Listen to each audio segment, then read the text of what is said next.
All right, today we'll be talking about girls, heartbreak, and what I got wrong about dating. I'll tell you a little bit about my experience and what I learned, and we'll go from there.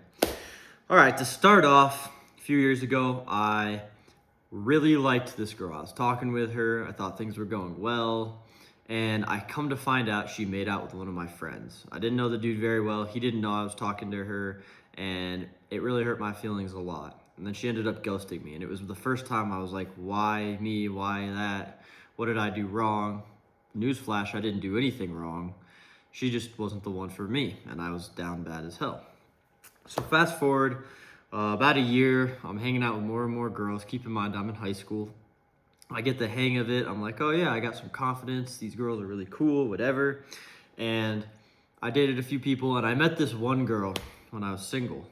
And her and I she was like my first, to put it the least.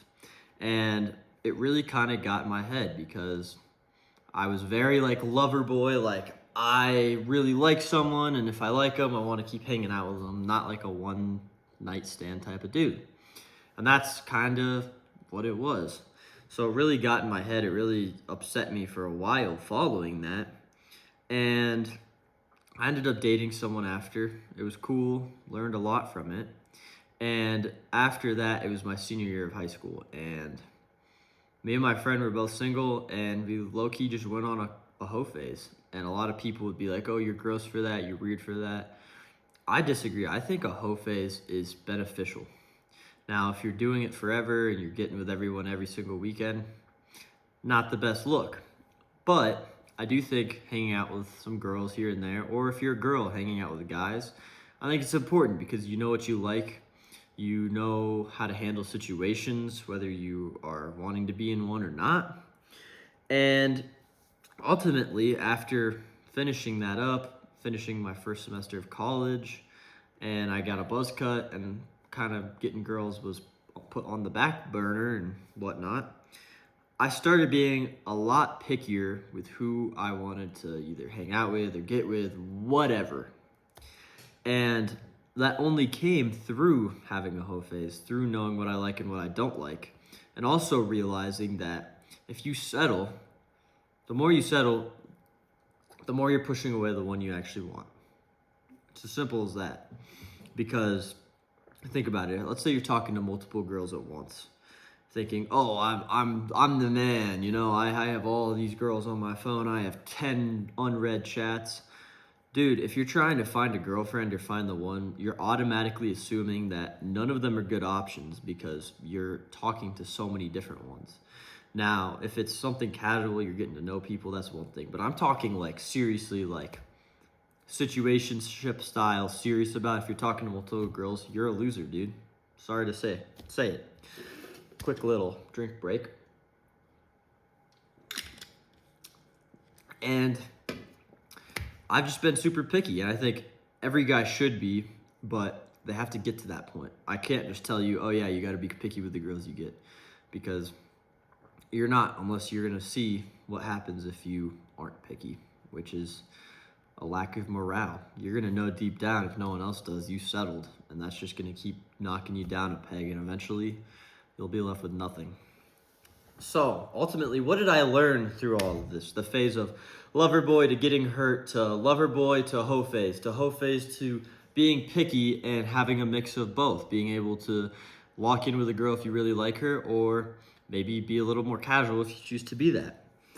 Number one thing I learned is every single thing that happens to you is your fault. And even though something might not entirely be your fault, if you can adopt the mindset that it is, that allows you to take full accountability and full ownership of what happens to you and your life because it was your fault. For example, let's say you got cheated on. And I said, yeah, that was your fault. A lot of people would be upset. They'd say, no, it wasn't. I got cheated on. It actually was your fault, though, because you picked the wrong person. You probably missed a few red flags or ignored them. You really liked the person. Maybe you didn't want to feel like you were alone or have that absence in your life, so you stayed with them. And the end result was not ideal. Therefore, it is your fault. A lot of people can't understand that, can't wrap their head around it, but the ones and the few that do are the ones that are going to have the best relationships, the best life. So start implementing everything that happens to you is your fault. Oh, your girl is mad at you. That is your fault. Whether you made her mad or not, it's your fault you made her mad, because either she isn't the girl you want to be with and you did something that doesn't align, or you truly did something that made her mad and therefore it's your fault anyway. That is a lot to unload in like 5 minutes. Another thing I will say is guys and girls will say, oh, well, all men suck or all women suck or my town sucks to date in.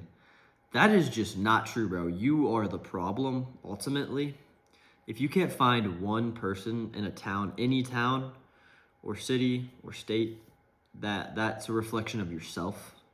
And what you put out into the world is what you get back. If you put out vibes of, oh, I'm going to be the douchebag that tries to pull a bunch of girls, or I'm going to be the girl that constantly is showing revealing clothing and going out doing stuff. There's nothing wrong with either of those, but those are the types of people you're going to attract in exchange. So if that's not what you're looking for, and you're looking for maybe a girl or guy who you want to settle down with or date seriously, that's the vibes you're going to have to put out there, that you are the person they want. If you want your dream girl or dream guy, you need to become their dream significant other as well. And personally, I am not there yet. The girl that I want, truly my dream girl, I haven't become her dream guy yet, and that's what I strive towards every day. So hopefully this helps someone. If you guys want a part 2, let me know. And love you guys. Have a good one.